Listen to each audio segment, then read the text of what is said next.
Hello class, so last time I presented to you, I talked to you about the pros and cons of the controversial topic of whether or not we should or should not curtail small business laws.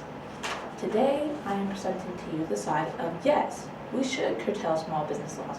In other words, curtail means to reduce or decrease the regulations on small businesses.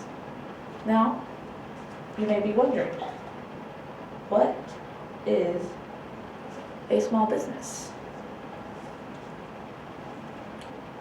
A small business is that of less than 500 employees and a income of less than 1 billion, depending on the size of the business, the type, and how many employees they have. Most small businesses have 5 or under employees. I'm going to show you guys the image right here. So again, I'm asking you to perceive this information as if you are the government and I am a representative persuading you to take a side. And that side is to reduce small business laws. You're probably wondering why you should listen to me on this topic though. The reason why you should listen to me on this topic is because I am a business marketing major and an art entrepreneurship minor.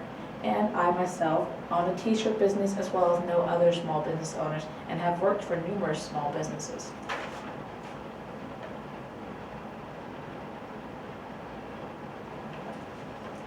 I'd just like to show you the presentation up close. Thank you. So, some of our points of support today are going to be what makes it easier for people to start a small business, decreasing regulations, curtailing small businesses, giving the power back to local governments and state governments, and 4 would be it would benefit the gross domestic product, otherwise known as GDP for short, of our U.S. economy. So let's go on to point 1. For sure, it minimizes the requirements for approval of qualified businesses. What do I mean by that? There's lots of technicalities for small businesses, such as beverages for lemonade have no taxes. A kid under the age of 18 can start a lemonade stand in front of their house that they own if their parents own it or they own it, as long as it's not on public property such as roadsides. But if you want to do the same with coffee or tea, you could not. Laws like this could help us, so we could also start stands such as maybe juicing. Next, it puts the administration at ease. What do I mean by this? Less paperwork for onboarding employees and human resources tasks are reduced. That way, the company can focus more on being successful rather than unnecessary paperwork.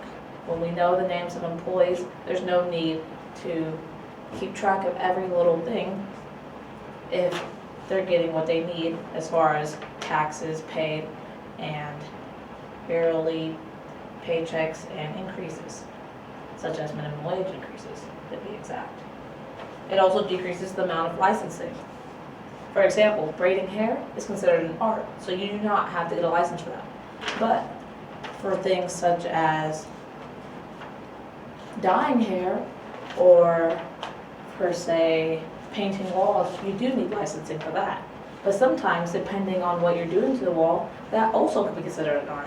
Reducing laws can make it easier for these type of businesses to get started. My resource for this slide would be Overcoming Technical Barriers, which is an article I found online, as well as JSTOR, which is a scholarly article source producer. Slide 2 is on decreasing regulations on types of businesses and reducing the expenses required to do this. So, let me get into that. Specifically, service type businesses. This could be food, salon, cosmetics, or trade skills such as automobile or painting again. And it takes away from the tool that is put on small businesses. This could be, for example,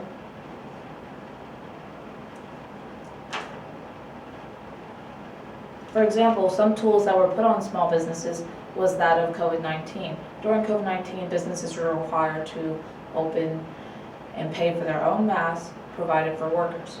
These are things that should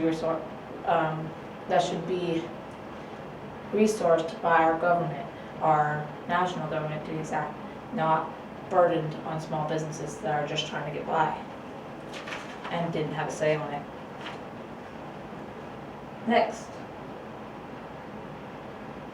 Slide 3 is, it also gives the power back to state governments, which my last point just ties into that. I'd like to show you the image. And the U.S. economy is a government of the people, for the people, by the people.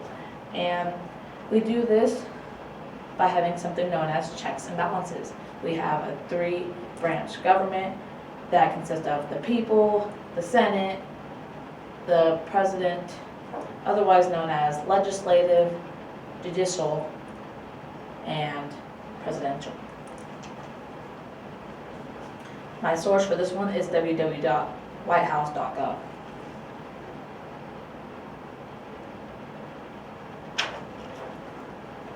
Four, the benefits of gross domestic product, otherwise known as GDP, GDP. What is GDP though? GDP is the standard of measure of value added created through the production of goods and services in a country during a certain period. As such, it also measures the income earned from that product or total amount on final goods and services. In other words, less imports is better for the GDP. So if we're working locally, we don't have to worry about things coming in from other governments increasing their wealth, but rather we can increase our value of life. 99% of businesses in the U.S. are small businesses, and small businesses make up for about 60% of national wealth. My source for this is SBA.gov. In conclusion, I would just like to remind you of some of my main points. First, getting over the technicalities of starting a small business. Second, making it easier as far as licensing and paperwork. Third, I'd also like to go into why the taxes and power going back into state government. And fourth, increasing the national economy and GDP. I'd lastly like to end with an example from my personal life, and that is a photographer I know who owned a business in photography. She had a one-time gig that made her $700 in income. The government took over $500 of that income. I do not think things like this are fair, and that's why I am here to persuade you to not be for the increase of small business laws, but rather for the decrease. That's all I have for you guys today. Thank you for listening to me. And also, please reflect on this. Thank you.